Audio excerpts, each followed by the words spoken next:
സെലിബ്രേഷന് പോവാ.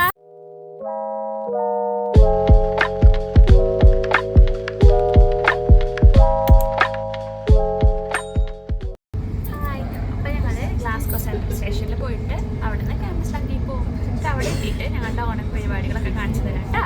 ഇവിടെ വന്നിട്ട് ഓണം ആഘോഷിക്കുന്നത് ഒരിക്കലും വിചാരിച്ചില്ല. ഞങ്ങളപ്പം ആദ്യമായിട്ട് ഫസ്റ്റ് ട്രഡീഷണൽ ഡ്രസ്സിൽ എന്തോ ഒരുങ്ങി. അപ്പം അതിൻ്റെ ഒരു ചമ്മലൊക്കെ ഉണ്ടായി. എന്നാലും ട്രെയിനിൽ കയറി ബസ്സിൽ പറഞ്ഞ ഫസ്റ്റ് വെച്ചാൽ പക്ഷെ ബസ്സൊന്നും കാണിക്കാനില്ല. അപ്പം നേരെ ട്രെയിനെടുത്ത് നേരെ ക്യാമ്പസിലേക്ക് 2 ട്രെയിൻ മാറി കയറണം. അപ്പം അവിടെ വെച്ചിട്ട് കാണിച്ചു തരാം. വീട്ടിൽ നിന്ന് മാറിയിട്ടുള്ള ആദ്യത്തെ ഓണായതുകൊണ്ട് തന്നെ കുറച്ച് വിഷമവും എന്നുവെച്ചാൽ കുറച്ച് എക്സൈറ്റ്മെൻറ്റും ഉണ്ടായി. കാരണം ഇവിടെ വന്നിട്ട് ഒരു കൂട്ടം മലയാളികളെ കാണുന്നതിൻ്റെ ഒരു സന്തോഷം ഉണ്ടായിരുന്നു. അപ്പോൾ 2 ട്രെയിൻ മാറി കയറുന്നതുകൊണ്ട് തന്നെ പോകണോ വേണ്ടയോ എന്ന് ആലോചിച്ചെങ്കിലും പിന്നെ പോകാൻ തീരുമാനിച്ചു. അപ്പം ഞങ്ങൾ സെൻട്രൽ സ്റ്റേഷനിൽ എത്തി. അപ്പോൾ ഞങ്ങൾ ഗ്ലാസ്ഗോ എത്തി. ഞങ്ങൾ ക്യാമ്പസ് ലാൻഡ് അങ്ങനെ പറഞ്ഞ സ്ഥലത്തേക്ക് പോയിക്കൊണ്ടിരിക്കാം. അതിൻ്റെ പേരെന്ന് പറയുമ്പോൾ വെള്ളം റൈസ്. 14 മലയാളികളെ കണ്ടു. അപ്പോൾ അവർ ചോദിച്ചു സാധനം കയ്യിലുണ്ടോ? ഞങ്ങളും പറഞ്ഞു സാധനം കയ്യിലുണ്ടെന്ന്. ഗ്ലാസ്ഗോ സെൻറ്ററിൽ തന്നെ ഒരു 10-15 മിനിറ്റിൻ്റെ യാത്രയായതുകൊണ്ട് തന്നെ ട്രെയിനിലിരുന്ന് കുറച്ച് റീൽസും ഫോട്ടോയും വീഡിയോസൊക്കെ എടുത്തു. ഒരു 30-40 മിനിറ്റിനുള്ളിൽ തന്നെ ഞങ്ങൾ പേസ്ലിൽ നിന്ന് ക്യാമ്പസിലേക്ക് എത്തി. ഇതിൻ്റെ തൊട്ടടുത്തുള്ള ഒരു പള്ളിയിലാണ് സ്കോട്ട്ലൻഡ് മലയാളി അസോസിയേഷൻ ചേർന്നിട്ട് ഓണപ്പരിപാടി നടത്തണേ. അവിടെ എത്തിക്കഴിഞ്ഞപ്പോൾ ഒരു 5 മിനിറ്റൊക്കെ ഞങ്ങൾ അവിടെ നിന്ന് ചുറ്റി. കാരണം എങ്ങനെയാണ് അതിൻ്റെ ഉള്ളിൽ കയറാമെന്നുള്ളൊരു ടെൻഷനൊക്കെ ഉണ്ടായിരുന്നു. പിന്നെ കയറി. എക്സ്പെക്റ്റ് ചെയ്യുന്നതിനേക്കാളും കൂടുതൽ തന്നെ മലയാളികൾ ഉണ്ടായിരുന്നു. അപ്പോൾ ഇവിടെ കയറിയപ്പോൾ ഞങ്ങൾക്ക് നാട്ടിൽ അതേ ഫീല് കിട്ടിയിട്ടുണ്ടായി. പിന്നെ മാവേലിയൊക്കെ വരവേൽപ്പുണ്ടായിരുന്നു. പിന്നെ നല്ല അടിപൊളി പ്രോഗ്രാംസ് ഉണ്ടായിരുന്നു കേട്ടോ.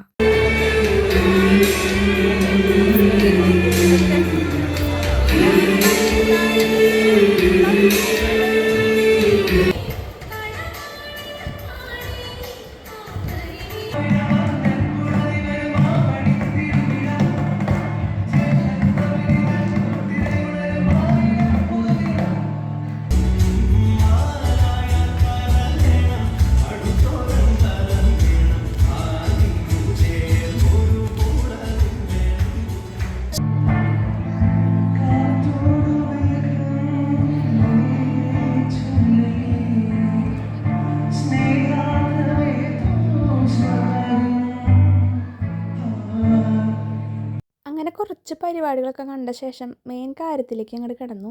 ഒരു 10-15 കറി ഉണ്ടായിരുന്നു. അപ്പോൾ ആരും നോക്കാണ്ട് ഞാൻ അവളും കൂടെ ഫുഡ് കഴിക്കാൻ തുടങ്ങി. നല്ല വിശപ്പുണ്ടായിരുന്നു. ഒരു 2 മണി 3 മണി നേരത്താണ് ഫുഡ് കഴിക്കാൻ കയറിയത്.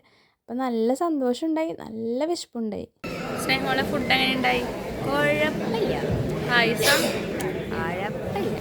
കുഴപ്പമില്ല കേട്ടോ. പക്ഷേ കുറേ നാളെ ശേഷം കഴിച്ചുകൊണ്ട് സന്തോഷം. അതെ, വലിച്ചു വാരി തിന്നു.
ആകെ തുള്ളി ആവശ്യപരിവരായി വന്നിരിക്കുന്നത് ഞങ്ങൾ തുള്ളി കഴിഞ്ഞ. ഉച്ചയ്ക്ക് ശേഷമുള്ള പരിപാടിക്കും നല്ല രസമുണ്ടായിരുന്നു.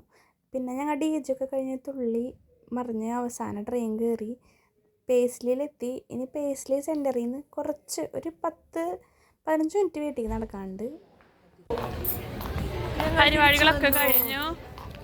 നല്ല കോലത്തിൽ ഞങ്ങൾ തിരിച്ചെത്തിയിരിക്കും. പോയ കാലം വേഴ്സസ് ഇപ്പോഴത്തെ കൊല്ലം. സൂപ്പർ.